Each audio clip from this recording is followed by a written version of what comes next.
Hi YouTube, this is the Homeschooling Perfectionist here, and this is the Night Chronicles because it's evening, it's dark. But I wanted to share, I forgot to include this spelling you see. I forgot to include this in my haul. So I actually just finished mapping out my lesson plans for the entire year. So I was like, oh, I forgot to include this. So I wanted to kind of give you just my first impressions. Now, before I go on, um, don't forget to subscribe if you haven't already. Share, like, comment. But before I go on, um, here are two examples of lesson plans you can get. You can get this lesson plans from education.com. This is one in particular. I got this like maybe before the summer. And you can get this one teacher.org. I don't know much about teacher.org. I do know that education.com, they give you so many downloads for free a year, or you can just sign up to their subscription and then you can have unlimited downloads. Um, I have not used these lesson plans, but I brought this out to share with you that my lesson plans do not look like this. When I do my lesson plans, it's literally 2 pages. Well, this year it's 2 pages. Before it was just a layout on 1 page. But it's 2 pages. One page covers like my weekly view, and the other page covers like different exercises and like experiment materials and stuff like that that I need to know. That's what it is. I don't I don't do anything like this. This is a 75-minute um lesson plan for just one lesson plan. It's like 3 pages. I don't do this. I don't want people to think like, oh man, she finished her lesson plans for the entire year. No, it doesn't look like this at all. I will be sharing that probably next month in August. I don't want to print it out right away just in case I have to make some changes. But everything is done. I have all my main supplies. I just need like glue and scissors. Well, no scissors, but glue and basic stuff like that. But everything is done. So spelling you see.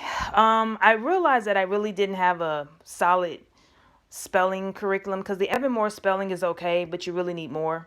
So this is where this came along. So I decided to buy the kit. You really need to buy the kit. You're not going to be able to do this without the teacher instructor's handbook. It's not going to work. I just went on their website and purchased it because Amazon is, I think they're kind of pricey from what I was looking at. And then Christian Books is pretty much the same. And, so I just chose to go on their website. So it comes with these erasable colored pencils because you'll be using this. It comes with a guide to handwriting. I'm going to laminate this. This is on a thin card. Well, it's on a card stock, but it's not the most durable. So I'm going to laminate this, and then that way my son can write and practice, his handwriting. And it comes with the instructor's handbook.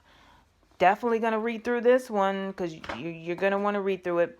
If you purchase from them, well, I don't know. Maybe if you purchase from christianbook.com too. But I know when you purchase the bundle, they give you a resource code where you can download some resources and watch some videos to kind of instruct you on how to teach this program. So we will be doing this every day during our group time. So it comes with that, and it also comes with 2 workbooks, part 1 and part 2. Now, depending on your child's level, will determine the letter. So I feel like my son was at the B level. So they'll tell you online how to determine what level your child is on. I like this because it's also it's nursery rhymes. So you're kind of, it's nursery rhymes. One lesson is literally just these 2 pages. So I like that because you don't have to turn it over or anything. It's just literally facing the 2 facing pages. It's very self-explanatory, very hands-on, very friendly, and also your child is writing. It's not necessarily a writing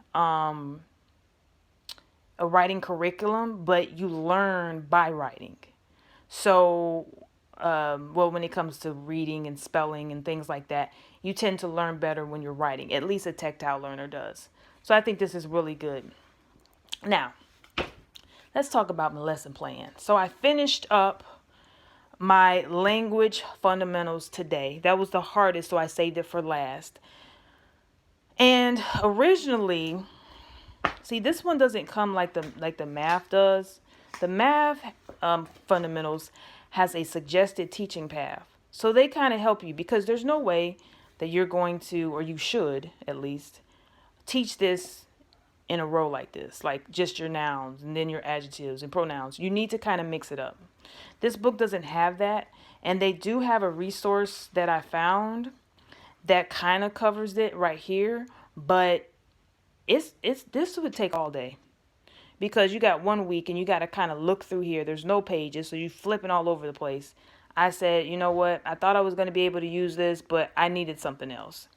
And so I decided to create my own suggested teaching path just based off of what I was seeing in the book and kind of looked and said, well, what do I want to teach my son? How do I want it to flow? And what do I think will make more sense for him?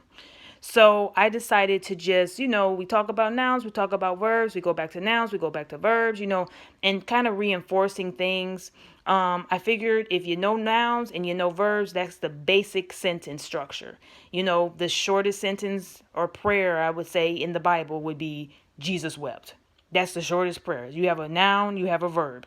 So I figured if we kind of cover that and then go into some other areas, and then later on we talk about sentences, but we go back and forth. And what I did to do that is just go in the book on the contents page and I just kind of numbered it. So I went here, we talk about this first, then we talk about that second.